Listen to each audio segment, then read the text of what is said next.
ओम हनुमते नमः। आज हनुमान जी का जन्मोत्सव है, तो आज हम हनुमान जी के बारे में बात करेंगे। पहले हम उनको प्रणाम करते हैं। अतुलित बल धामम हेम शैलाभ देहम धनुज बन कृशानुम ज्ञानी नाम अग्रवन्यम सकल गुण निधानम वानराणाम धीशम रघुपति प्रिय भक्तम बात जातम नमामि।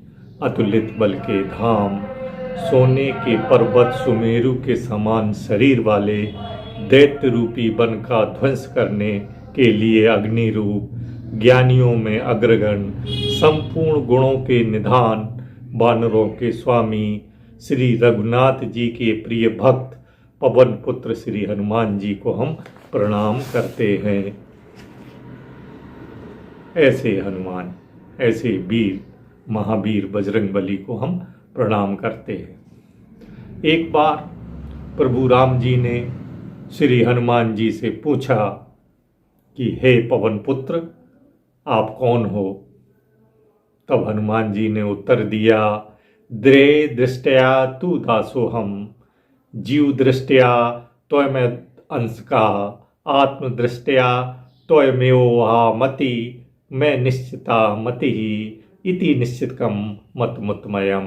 अर्थात देह दृष्टि से हे प्रभु मैं आपका दास हूँ, और जीवन दृष्टि से मैं आपका अंश हूँ, तथा परमार्थ रूपी आत्मदृष्टि से देखा जाए तो जो आप हैं मैं वही हूँ, जो आप हैं मैं वही हूँ, ऐसी मेरी निश्चित धारणा है। तो ये परिचय हनुमान जी ने अपने प्रभु श्री रामचंद्र जी को दिया था। हनुमान जी के अवतरण की पुराणों में कई तरह की कथाएं मिलती हैं, परंतु सर्व मान्यता है कि शिव जी के 11वें रुद्रावतार हैं, ऐसा वायु पुराण में वर्णन है। अंजनी गर्भ शंभूतो हनुमान पावनात्मजा, यदा जातो महादेवो हनुमान सत्य विक्रमा। इसी तरह स्कंद पुराण में भी हनुमान जी के बारे में एकादश रुद्र कहा गया है। यो बे चेकादशो रुद्रो हनुमान सा महाकवि, अवतीर्णा सहर्तार्थत विष्णोर्मिति तेजसा। इस प्रकार जो है शिव जी के 11वें रुद्र अवतार हनुमान जी है। लेकिन कई लोग अपना पुत्र होने का दावा करते हैं। कई विद्वान जो है उनको अंजनी पुत्र, उनको पवन पुत्र, उनको शंकर सुवन, उनको केसरी नंदन वगैरह वगैरह जो है कहते हैं। तो वो कैसे है इस बारे में भी हम जानते हैं। कहा गया है, जे अंजनी कुमार बलवंता, शंकर सुवन वीर हनुमंता। इसमें भी आया है, जे अंजनी कुमार बलवंता, वो अंजनी के कुमार हैं। शंकर सुवन वीर हनुमंता, वो वीर हनुमान शंकर जी के सुवन हैं। गोस्वामी तुलसीदास जी ने भी दोहावली में कहा है, जेह शरीर रति राम सो आदर ही सुजान, रुद्र देव तजी नेह वस बानर भय हनुमान। वायु पुराण में जो कथा आती है वो कथा का हम जल्दी श्रवण कर लेते हैं। शिव जी को अति प्रसन्न देख पार्वती जी ने कारण जाना, तो शिव जी ने बताया कि उनके इष्ट श्री राम रावण संहार के लिए पृथ्वी पर अवतार लेने वाले हैं। अपने इष्ट की सशरीर सेवा करने का उनके लिए ये श्रेष्ठ अवसर है। पार्वती ऐसा सुनकर दुविधा में बोली, स्वामी इससे तो मेरा आपसे विछोह हो जाएगा। दूसरा, रावण आपका परम भक्त है, तो उनके विनाश में आप कैसे सहायक हो सकते हैं? शंकर जी ने कहा, निस्संदेह रावण मेरा परम भक्त है, परंतु वो आचरणहीन हो गया है। उसने अपने 10 शीश काटकर मेरे 10 रूपों की सेवा की है, परंतु मेरा एकादश रूप अपूजित है।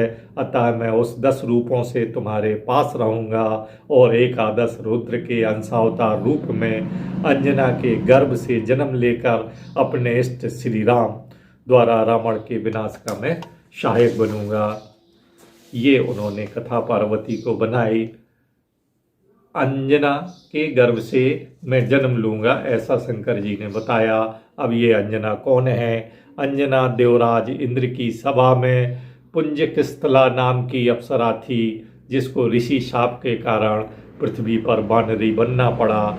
बहुत अनुनय विनय करने पर ऋषि ने शापानुग्रह करते हुए उसे रूप बदलने की छूट दे दी कि वह जब चाहे वानर में रह सकती है और जब चाहे वो मनुष्य का रूप भी धारण करती है। पृथ्वी पर वह वानर राज केसरी की पत्नी मरी।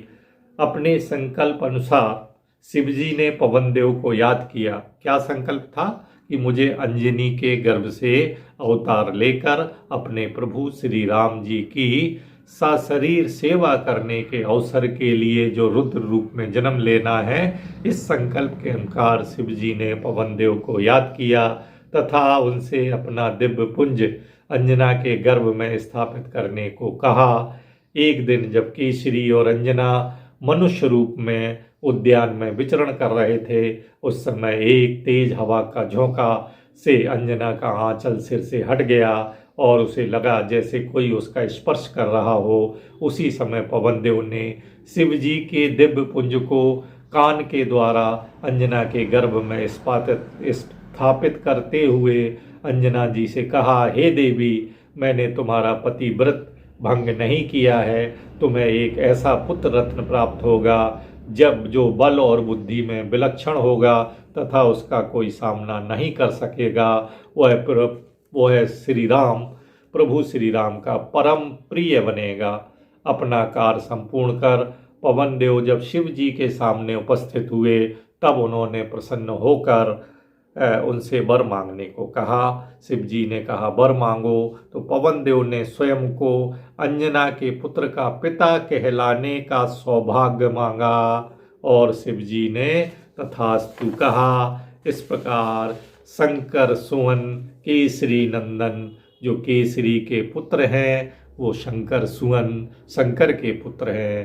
अंजनी पुत्र पवन सुत नामा, जो अंजनी के पुत्र हैं वो पवन के सुत हैं। इस प्रकार हनुमान जी जो चार नाम हैं, इन चारों के पुत्र हैं। शंकर सुवन हैं, शंकर के पुत्र हैं। वो केसरी नंदन हैं, वो केसरी के पुत्र हैं। अंजनी पुत्र पवन सुत नामा, वो माता अंजनी के पुत्र हैं और वो पवन देव के भी पुत्र हैं। कोई भी आस्थावान व्यक्ति अपनी आस्था तथा धारणा के अनुसार हनुमान जी के किसी भी जन्म को स्वीकार कर लेते हैं, तथापि यक्ष प्रश्न तो रहता ही है कि वास्तव में उनका तर्क संगत जन्म तिथि मास किसे माना जाए। तो आनंद रामायण में चैत्र मास शुक्ल पक्ष मघा नक्षत्र में हनुमान जी का जन्म कहा है। जैन रामायण में चैत्र मास कृष्ण पक्ष श्रावण नक्षत्र अष्टमी को हनुमान का जन्म माना है। पवन चरयु में चैत्र मास कृष्ण पक्ष को हनुमान का जन्म माना है। वायु पुराण में कार्तिक कृष्ण चतुर्दशी भौमवार स्वाति नक्षत्रे और मेष लग्न में हनुमान जी का जन्म माना है। और ऋषिकेश से जो निकलता है पंचांग, उसमें महामना मदन मोहन मालवीय ने कार्तिक कृष्ण चतुर्दशी मंगलवार को हनुमान जी का जन्म माना है, जो कि सच ही प्रतीक होता है और उन्होंने सच ही माना है। अन्य कहानी में हनुमान जी का जन्म कि जब पुत्रेष्टि यज्ञ हुआ और महाराजा दशरथ ने पुत्रेष्टि यज्ञ से प्राप्त हविष्य अपनी रानियों को दिया, तो उसका एक हिस्सा एक चील उठा के ले गई और तथा उसे पुत्र प्राप्ति के लिए तपस्या कर रही अंजनी की हथेली पर गिरा दिया। उसे खाने से अंजलि गर्भवती हुई, अंजनी माता गर्भवती हुई और उनको पुत्र रूप में हनुमान जी का जन्म प्राप्त हुआ। इस तरह हनुमान जी के जन्म के बारे में और जो ये चौपाइयों के बारे में कहा जाता है, उसके बारे में आशा है कि आपको अंजनी पुत्र पवन सुतनामा ये सच है, शंकर सुवन केसरी नंदन ये भी सच है, और वो शिव जी के 11वें रुद्रावतार ये भी सच है। इन सब बारों में यदि कोई भ्रम हो तो वो दूर हो गया होगा। ओम हनुमते नमः।